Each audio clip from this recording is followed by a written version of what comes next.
ఒక ఊర్లో రామయ్య అనే రైతు ఉన్నాడు. అతనికి భార్య, 2 పిల్లలు. అతనికి ఉన్న 3 ఎకరాల పొలంలో వరి పండించుకుంటూ కుటుంబాన్ని పోషిస్తున్నాడు. ఏవండి, ఎక్కడికెళ్తున్నారు? అలా పొలం దాకా వెళ్ళొస్తాను. పొలం కోతకు వచ్చిందో లేదో చూసి వస్తాను. ఇప్పటికే 2 ఏళ్ల నుండి పంటకు ధర రాకపోవడం వల్ల మనకు అన్ని నష్టాలు వచ్చి అప్పుల పాలయ్యాము. ఈసారైనా మంచి ధర వస్తుందేమో చూడాలి. మీరేం బాధపడకండి, ఈసారి మంచి ధరే వస్తుంది. సంవత్సరం అంతా కష్టపడి కేవలం పొలం మీదనే ఆధారపడి బతుకుతున్నాము. ఇంత చేసినా కుటుంబం భారంగా నడుస్తున్నది. పిల్లల చదువు, బట్టలు, తిండికే ఇబ్బంది పడాల్సి వస్తుంది. ఏడైనా ఖర్చుకు తగ్గ పంట వస్తే బాగుండు. కొన్ని కష్టాలైనా గట్టెక్కుతాయి. ప్రతి ఏటా పంట మీద ఆశ పెట్టుకోవడం తప్ప వ్యవసాయంలో మిగిలింది ఏమీ లేదు. మరి ఏం చేద్దామండి? మనకున్నది ఇదొక్కటే ఆధారం. ఇదే చేసుకుని బతకాలి. ఇంక వేరే మార్గం ఏమీ లేదు కదా. గత్యంతరం లేక వ్యవసాయం చేస్తున్నాం. కానీ కొంతమంది పట్టణానికి పోయి ఏదో కూలి పని చేసుకుని హాయిగా బ్రతకడం లేదా? సరే, నేను అలా పొలం దాకా వెళ్ళొస్తాను. సరేనండి, వెళ్ళిరండి. రామయ్య పొలం వైపు నడుచుకుంటూ వెళ్తున్నాడు.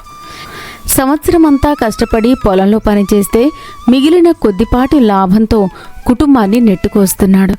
వర్షాలు సరిగ్గా పడి పంట చేతికొస్తే సరే, లేదా కర్మకాలి 1 సంవత్సరం కరువుగాని వచ్చిందా, ఇక అంతే సంగతులు. అప్పులకు వడ్డీ కట్టలేక ఇబ్బంది పడాల్సిందే. అదేగాక సకాలంలో వర్షాలు కురిసి పంట చేతికొస్తే దానికి తగిన గిట్టుబాటు ధర కూడా వస్తుందో లేదో తెలియదు. కొద్దిసేపటికి పొలం చేరుకొని అంతా చూస్తున్నాడు. పొలం కోతకొచ్చింది. వారం రోజుల్లో కోత కోయాలి అనుకున్నాడు. అటూ ఇటూ తిరిగి కొద్దిసేపటికి మరలా ఇంటివైపు వెళ్తున్నాడు. రామయ్య ఊర్లోకి వెళ్ళగానే రంగయ్య ఎదురయ్యాడు. రంగయ్య ధాన్యం వ్యాపారం చేస్తుంటాడు. ఊర్లలో రైతుల దగ్గర తీసుకొని పట్టణానికి తీసుకెళ్లి అమ్ముతుంటాడు. రామయ్య కూడా ప్రతి ఏటా అతనికే అమ్ముతూ ఉంటాడు. ఏం రామయ్య, ఎక్కడికి వెళ్ళి వస్తున్నావు?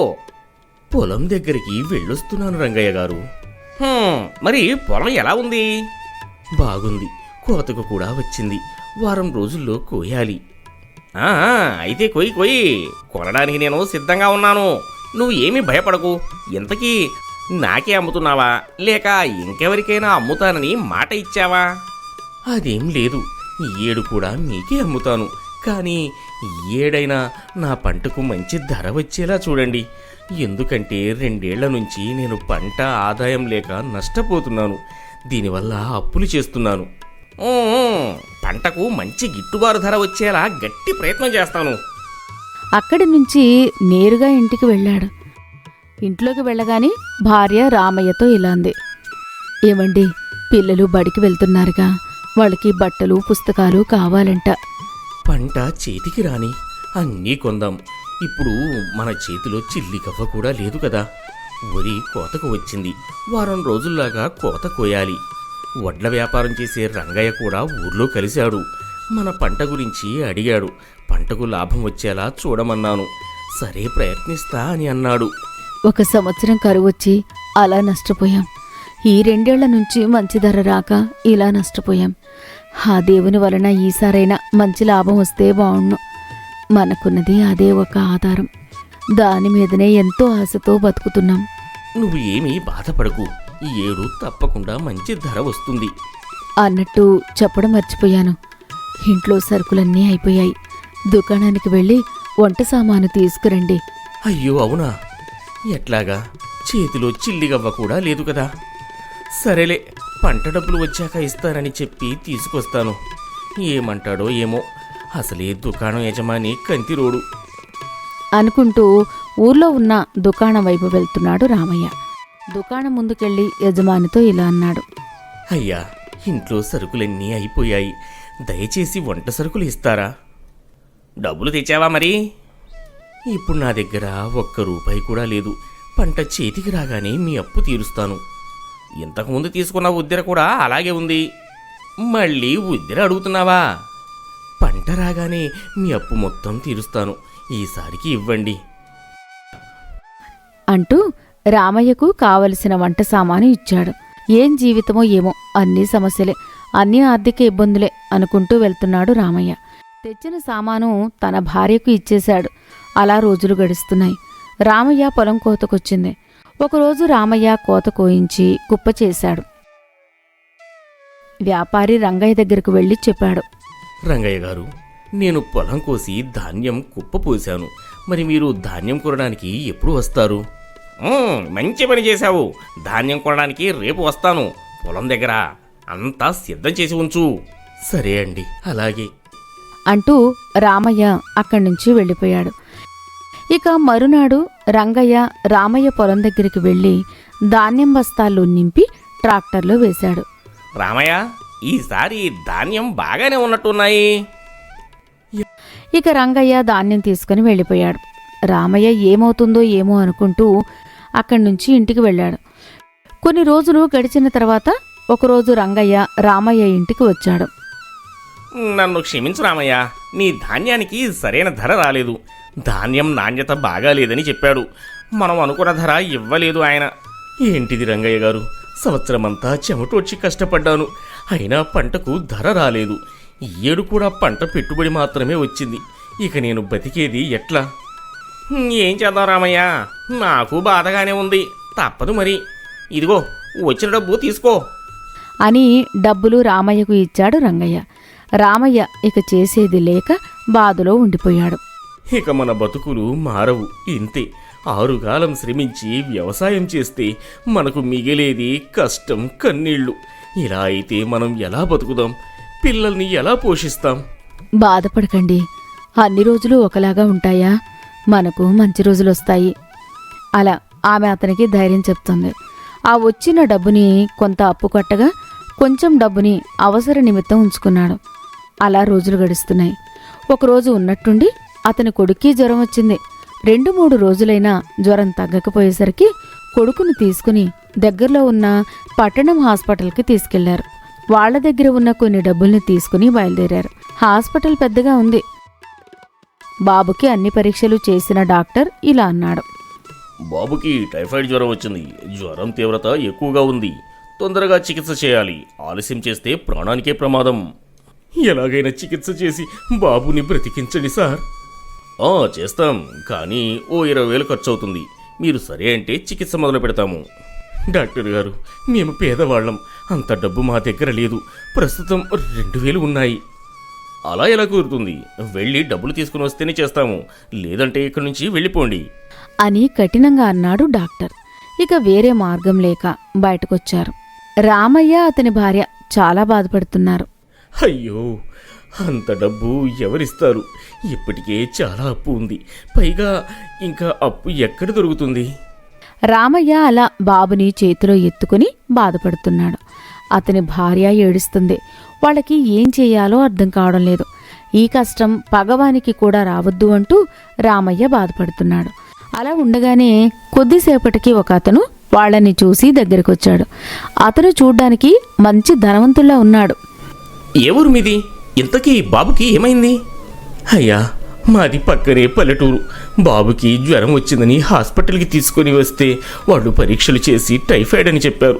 చికిత్స చేయమంటే ఖర్చు 20,000 వరకు అవుతుందని డాక్టర్ చెప్తున్నారు. మేము పేదవాళ్ళం, అంత డబ్బు మా దగ్గర లేదని చెప్తే డబ్బు ఇస్తేనే చికిత్స చేస్తామని అంటున్నారు. మాకు ఏం చేయాలో తెలియక ఇలా బయటకు వచ్చి బాధపడుతున్నాము. అరెరే, అవునా? బాబు చాలా జ్వరంతో ఉన్నట్టున్నాడు. సరే, మీరు బాధపడకండి. బాబు చికిత్సకయ్యే ఖర్చు నేను పెడతాను. అయ్యో, మీకెందుకండి ఇబ్బంది? మీరు ఎవరో మేము ఎవరమో, వద్దులేండి. మీరు అలా అనకండి. నేను ధనవంతుణ్ణి. ఆ డబ్బు నాకు చాలా చిన్నది, నేను కట్టగలను. నాకు 4 రైస్ మిల్లులు ఉన్నాయి. మనం అవన్నీ తర్వాత మాట్లాడుకుందాం, కానీ ముందు బాబుని లోపల డాక్టర్ దగ్గరికి తీసుకెళ్దాం పదండి అన్నాడు. ఇక అందరూ వెంటనే లోపలికి వెళ్ళి డాక్టర్ని కలిశారు. శేషాద్రి డాక్టర్తో మాట్లాడి బాబు చికిత్సకు ఏర్పాటు చేయించాడు. బాబుకి అక్కడ లోపల చికిత్స జరుగుతుంటే రామయ్య, శేషాద్రి బయటకు వచ్చి మాట్లాడుకుంటున్నారు. మీరు దేవుడు, సమయానికి వచ్చి మాకు ఇంత సహాయం చేస్తున్నారు. మిమ్మల్ని జీవితంలో మర్చిపోలేను. దానిదే ఉందిలే, కానీ నువ్వేం చేస్తుంటావు? వ్యవసాయం చేస్తాను, కానీ 2 ఏళ్లుగా సరైన గిట్టుబాటు ధర రాక అప్పులు చేశాను. అవునా, అదేంటి? గత 2 ఏళ్ల నుంచే కదా వరి ధాన్యానికి ఎక్కువ రేటు వస్తుంది. నువ్వు ఎవరికి అమ్ముతుంటావు ఊళ్ళో? రంగయ్య అని ఒక వ్యాపారి ఉన్నాడు, ఆయనకు అమ్ముతున్నాను. అరెరే, ఆ రంగయ్యకు అమ్ముతున్నావా? అతను నాకు తెలుసు. వరి ధాన్యం తీసుకొచ్చి నాకే అమ్ముతూ ఉంటాడు. అతను మోసగాడు. నిన్ను ఏదో మోసం చేసి ధాన్యానికి రేటు లేదని చెప్పి నిన్ను నమ్మించాడు. నిజానికి గత 2 ఏళ్ల నుంచే రేటు బాగా పెరిగింది. అవునా అయ్యగారు, నాకు ఏమీ తెలియదు. నేను ఆయన్ని నమ్మినందుకు నన్ను ఇంత మోసం చేస్తాడా? కష్టపడి చెమటూడ్చి పండిస్తున్న నన్ను మోసం చేయడానికి ఆయనకు మనసు ఎలా వచ్చింది? అయితే రంగయ్య నీ దగ్గర నుంచి డబ్బు బాగానే రాబట్టుంటాడు. రేటు రాలేదని చెప్పి నీ డబ్బు మొత్తం అతనే తినేశాడు. ఏమో అయ్యగారు, రేటు ఎందుకు ఇంత తక్కువగా ఉంది అని అడిగితే నీ ధాన్యానికి నాణ్యత లేదని మిల్లు యజమాని తక్కువ ఇచ్చాడని చెప్తూ ఉంటాడు. అరే, అదంతా ఒట్టి అబద్ధం. నేను ఎక్కువ ధరకే కొన్నాను. అతను నీకు ఇవ్వకుండా తినేశాడు. సరే, అతన్ని నువ్వేమీ అనకు. నీకు ఏమీ తెలియనట్టుండు. అతనికి సరైన గుణపాఠం నేను చెప్తాను. రంగయ్య తనను మోసం చేశాడని రామయ్యకు తెలియగానే రామయ్య చాలా బాధపడసాగాడు. ఇక అతని బాబుకు 4 రోజులు చికిత్స చేశాక ఆరోగ్యం కుదుటపడింది. అతన్ని తీసుకుని తిరిగి ఊరికి బయలుదేరాడు. అలా రోజులు గడుస్తున్నాయి. రంగయ్య ధాన్యాన్ని శేషాద్రి మిల్లుకు తీసుకొచ్చి అమ్ముతూ ఉంటాడు. ఒకరోజు రంగయ్య శేషాద్రి దగ్గరికి వెళ్ళాడు. శేషాద్రి గారు, ఎప్పటిదాకా నేను మీకు 10 ట్రాక్టర్ల ధాన్యం అమ్మాను కదా, వాటి డబ్బులు ఇస్తారేమో అని వచ్చాను. అలాగే ఇస్తాను, కానీ ఈసారి మనం అనుకున్న రేటు కన్నా తక్కువ ఇస్తాను. ధాన్యం నాణ్యత అంతగా బాగాలేదు, బాగా తగ్గింది. అయ్యో, ఇప్పుడు అలా అంటే ఎలా అండి? నేను రైతులకు ముందే డబ్బులు ఇచ్చి ఉన్నాను. ఇప్పుడు మీరు తక్కువ ఇస్తే నేనే నష్టపోతాను. అది నువ్వు భరించుకోవాలి, తప్పదు. ఎందుకంటే ప్రతిసారి లాభాలు రావు రంగయ్య. అప్పుడప్పుడు నష్టాలు కూడా వస్తుంటాయి, భరించాలి. ఏం చేస్తాం? అయ్యో, 10 ట్రాక్టర్ల ధాన్యం అంటే నేను 2 లక్షలు నష్టపోతాను. అరే, తప్పదు రంగయ్య, వ్యాపారంలో ఇవన్నీ మామూలే. ఇక నువ్వు వెళ్ళు. రంగయ్య ఇక చేసేది లేక బాధగా అక్కడి నుంచి వెళ్ళాడు. రంగయ్య బాధపడుతూ ఊళ్ళోకి వస్తుంటే రామయ్య ఎదురయ్యాడు. ఏం రంగయ్య గారు, ఏంటి అలా బాధపడుతూ వస్తున్నారు? ఏం చెప్పమంటావు రామయ్య, నా బాధ. మన ఊర్లో ఉన్న రైతులందరి దగ్గర ధాన్యం కొని సహాయం చేస్తే ఆ మిల్లు యజమాని నన్ను మోసం చేసి నాకు 2 లక్షలు బొక్క పెట్టాడు. ఏం బాధపడకండి. మీరే అంత బాధపడితే మీరు నన్ను 2 ఏళ్లుగా మోసం చేసినందుకు నేను ఎంత బాధపడాలి? నాకు ఆ మిల్లు యజమాని కలిసినప్పుడు మీ గురించి అంతా చెప్పాడు. మా ధాన్యం డబ్బు తిన్న నీకు ఆ మిల్లు యజమాని సరైన గుణపాఠమే చెప్పాడు. నన్ను మోసం చేసి మీరు ఎంత అమాయకంగా నటించారు. దేవుడున్నాడు, నీకు తగిన శాస్తే జరిగింది. అలా రామయ్య అంటుంటే రంగయ్య బెత్తరపోయి చూస్తున్నాడు. రంగయ్య నోట మాట రాలేదు. దొరికిన దొంగల అవమానంగా చూస్తున్నాడు. ఒక సామెత ఉంది రంగయ్య గారు, వినండి. పొట్టోడిని పొడుగోడు కొడితే పొడుగోడిని పోచమ్మ తల్లి కొట్టిందంట. రంగయ్య ఏమీ మాట్లాడలేక తప్పు చేసిన వాడిలా అక్కడ్నుంచి అవమానకరంగా వెళ్తున్నాడు. మహర్షి తెలుగు స్టోరీస్ మరిన్ని మంచి కథల కోసం ఇప్పుడే సబ్స్క్రైబ్ చేయండి మన మహర్షి తెలుగు కథలు ఛానల్. బాలరాజు నాగమణి ఇద్దరు బావమరదళ్ళు. చిన్నతనం నుండి కూడా వీరిరువురి మధ్య గొడవలు జరుగుతూ ఉండేవి. ఒకరోజు కూడా గొడవ పడకుండా ఉండేవారు కాదు వీరిద్దరు. వీరు పెరుగుతున్న కొద్దీ వీరి మధ్య గొడవలు కూడా పెరుగుతూ వచ్చాయి. పెళ్లి జరిగితే వీరి మధ్య గొడవలు సద్దుమణుగుతాయని వీరిద్దరి తల్లిదండ్రులు వీరిద్దరికి పెళ్లి కూడా చేసేస్తారు. పెళ్లి జరిగిన తర్వాత గొడవలు ఇంకాస్త పెరిగాయి. కాని వీరిద్దరి మధ్య గొడవలు చూసేవారికి ఆనందంగానూ చూడ్డానికి ఉత్సాహంగానూ ఉంటాయి. బావమరదల మధ్య సరసం ఎక్కువైతే వీరిద్దరి గొడవల్లాగే ఉంటాయని ఊర్లోని పెద్దలందరూ అంటూ ఉంటారు. ఒకరోజు బాలరాజు బయటకు వెళుతూ ఉండగా బావా అని పిలుస్తుంది. అది విన్న బాలరాజు ఆశ్చర్యంగా తన వైపు చూస్తూ, ఇది బావా అని ఇంత ప్రేమగా పిలిచిందంటే నాకేదో మూడేలా ఉంది. బావా పిలుస్తుంటే పలక్కుండా నిలబడి చూస్తావేంటి? నాగమణి, నువ్వేనా నన్ను పిలిచింది? అవును బావా, నేనే పిలిచాను. ఎందుకలా అడుగుతున్నావు? అదేం లేదు. రోజు ఓయ్, ఏయ్, ఇదిగో నిన్నే అనేదానివి కదా. ఈరోజేంటి ప్రేమగా మర్యాదగా బావా అని పిలుస్తున్నావు? చూడు, నేను చాలా అరుదుగా మర్యాదిస్తాను. దానిని సక్రమంగా తీసుకున్నావా? సరే సరే, లేదంటే నా సంగతి తెలుసుగా. నాకెందుకు తెలీదు? బాగా తెలుసు. మొక్కజొన్న పొత్తులు కాల్చే బొగ్గుల కుంపట్లాంటి నీ నోటితో ప్రేమగా పిలిచేసరికి నీకేమైందోననే అనుమానం వచ్చింది. నా నోరు బొగ్గులు కొంపటా? మరి నీది మూతలు తీసేసిన మ్యాన్ హోల్ లాగా ఎప్పుడు తెరుచుకుని ఉంటావుగా. నీ నోరు నీకు కనిపించడం లేదా? నా నోరు మ్యాన్ హోలా? నీదే చెత్త కుప్పలాంటి నోరు.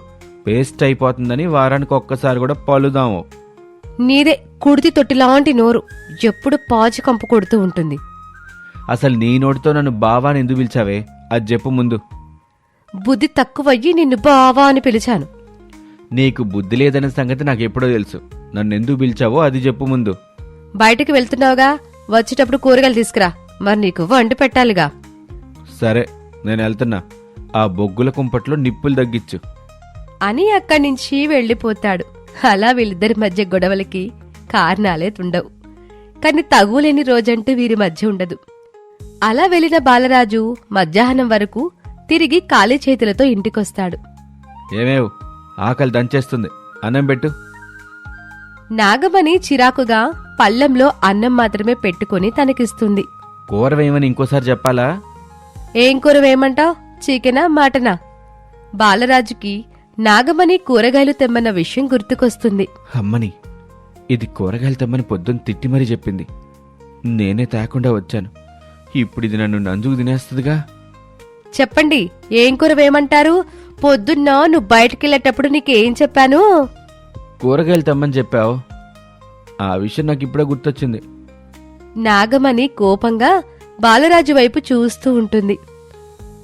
అలా కళ్ళు పెద్దవి చేసి అమ్మోర్లో చూడకే, నాకు భయం వేస్తుంది. అసలే నీవి గుడ్ల గొప్ప కళ్ళు. నువ్వు అలా కోపంగా చూస్తే అస్సలు తట్టుకోలేను. నావి గుడ్లగూపు కళ్ళా? చెప్పిన పని ఒక్కటి కూడా చెయ్యవు గాని తిరిగి నాకు వంకలు పెడతావా? అలా చూడకే, అసలే ఆకలి మీద ఉన్నాను. నీ చూపుకి ఇంకా ఆకలి పెరుగుతుంది. నాగమణి కోపంగా వంటింట్లోకి వెళ్లి కూర తీసుకుని వచ్చి వడ్డిస్తుంది. కోడిగుడ్ల కూర ఇదెక్కడిది? నీ సంగతి తెలిసే నా జాగ్రత్తలో నేనున్నాను.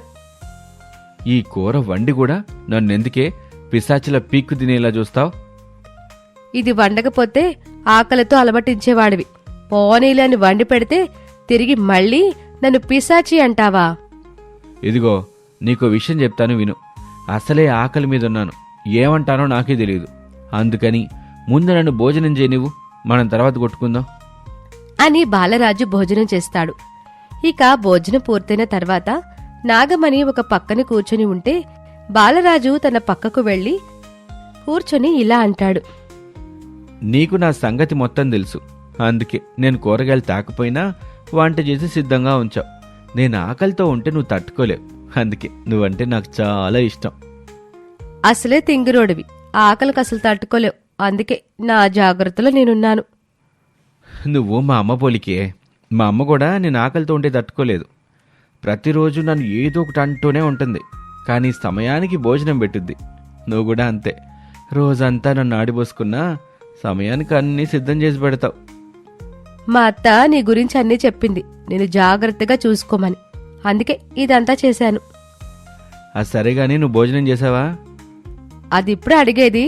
నువ్వు భోజనం చేసేటప్పుడు అడగాలి గాని నువ్వు కడుపు నిండా తినేసి నన్ను తిన్నావా అని అడుగుతావా? ఒకవేళ తినకపోతే ఏం చేస్తావు? అది కాదు, నువ్వేమో ఎప్పుడూ గయ్యాలి గంపలు ఎగిరెగిరి పడుతూనే ఉంటావు.